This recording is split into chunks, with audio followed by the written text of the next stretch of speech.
it would be simpler for schools to administer.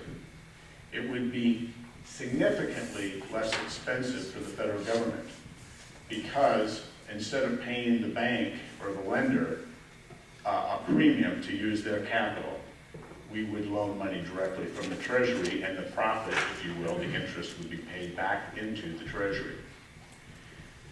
That became possible, like I said, in 1990, and under the George Bush Senior administration, somebody wrote a white paper that said, you know, credit reform makes direct lending possible for the first time. It's kind of an interesting idea. It could save a lot of money.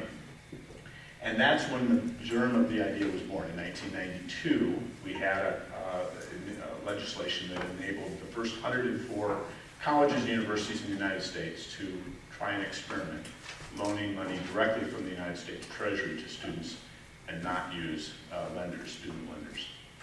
Well, now we have conducted this experiment for quite some time. A year later, President Clinton was elected.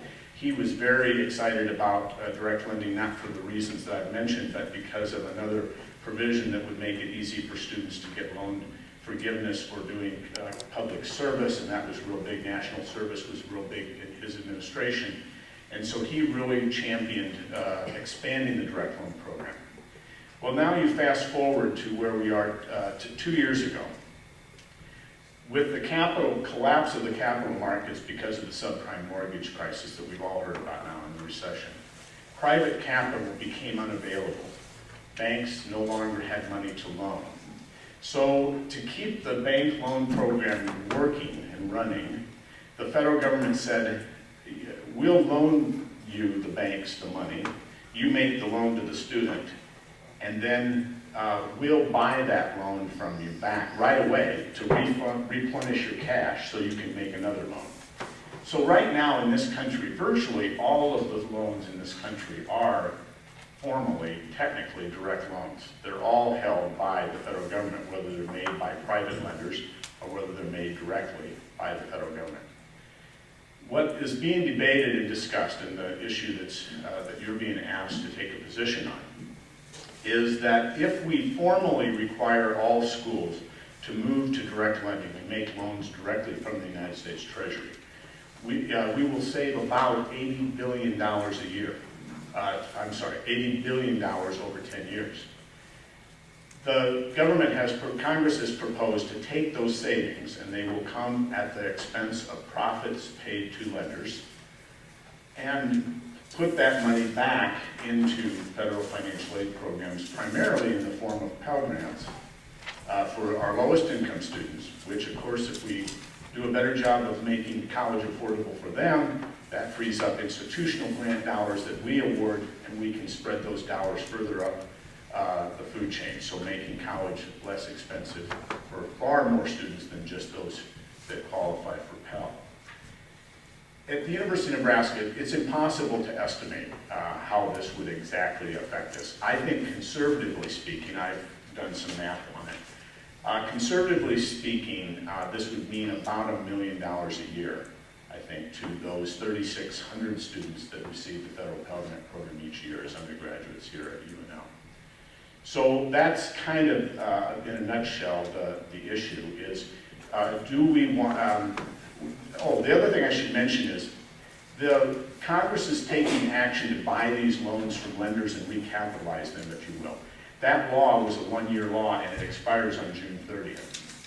If Congress does not take any action, it is very likely that the lender loan program will fail. There's no capital. There's no money available. Investors are still reluctant to invest in these securities. That program will probably fail. Most schools have already made the decision to move to direct lending, thousands of them. In fact, I just got off the phone with the Department of Education this afternoon. They're saying that 98% of all the colleges and universities in the country are either in direct lending or in one of 4 stages of being on board for direct lending for next school year. If Congress doesn't pass this law, however, the savings that's naturally going to happen from schools moving to direct lending will be lost to students. Those savings will be real, but if there's not a piece of legislation to claim those savings for students, it'll just go into the black hole deficit reduction or wherever money goes in the federal government that's not spoken for. So that's really kind of the issue. We have an opportunity here to claim $80 billion for students, or not, is really, it comes down to that kind of a simple thing. So, thanks for letting me speak, and I'm available for questions. Just have you say one Sure. last thing. Thank you for coming, first of all. Yeah, you're welcome. Just in summarizing this little brief history of what you said, you're the director of financial aid here at the university, a strong advocate for direct lending as a process in general. Could you maybe just drive home the points as to why you think this is beneficial to students in general? Well, let me tell you how the bank loan program, I shouldn't say bank loan program, lenders, it's not banks necessarily, but all kinds of entities make student loans, so it's not just banks, but student lenders. How that process used to work many years ago, it's changed a little bit in recent years. When I first got into financial aid back in the 80s, I was at the University of Illinois at Urbana-Champaign. We had students from all 50 states, just like we do at the University of Nebraska. We had students that borrowed from over 600 different lenders and 57 different state guarantee agencies that were acting on behalf of the federal government to guarantee those loans against default. Every one of those banks and lenders and every one of those guarantee agencies had a different business process that on purpose, because the idea was that if they could get a school accustomed to their business process, they would consciously or subconsciously direct more and more of their students to borrow from those lenders, because it meant less work for the school, less administrative overhead. And for large national universities like the University of Nebraska-Lincoln and the University of Illinois Urbana-Champaign, it became absolutely untenable. The administrative overhead was outrageous. I mean, we literally had libraries, rooms full of manuals that described the different business rules and processes. The irony of that, now you would think as a student consumer, you know, we're all used to shopping for the best deal, right? You would never take a credit card without shopping around for the best rate, right? You would never, when you go to buy your first home, you're going to try to get your best mortgage rate. That we're accustomed to doing that, shopping around for the best rate. That does not apply in student lending because the government is subsidizing the rate of the loan to begin with. No one, with all due respect, and I love students, but no one in their right mind would loan money to an unemployed person with no assets, right? Nobody would do that. To get the government, to get lenders to loan to students while they're not employed, while they have nothing, requires subsidies from the taxpayers and guarantees against loss.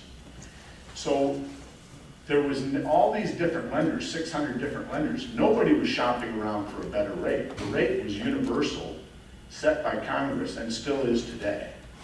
So the whole notion that you want to shop around for the best rate does not apply in this particular case, where the loan rate is set by the United States Congress. It's the same in direct lending as it is in the other FFEL program. That will not change and does not change. In fact, I don't know this, I'm speculating, but from my years of experience, it is very possible that without the competition from the private sector, Congress could decide to even lower the interest rates lower. One of the things that keeps the interest rate from being lower in student loans right now is that if they set it any lower, they would undercut the ability of the lender to make a profit.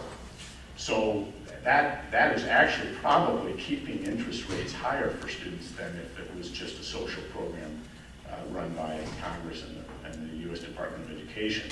The last thing I'll say related to that is the servicing of the loans will still be done by private companies. In fact, our own Nelnet here in Lincoln is one of the 4 successful bidders for the servicing contract.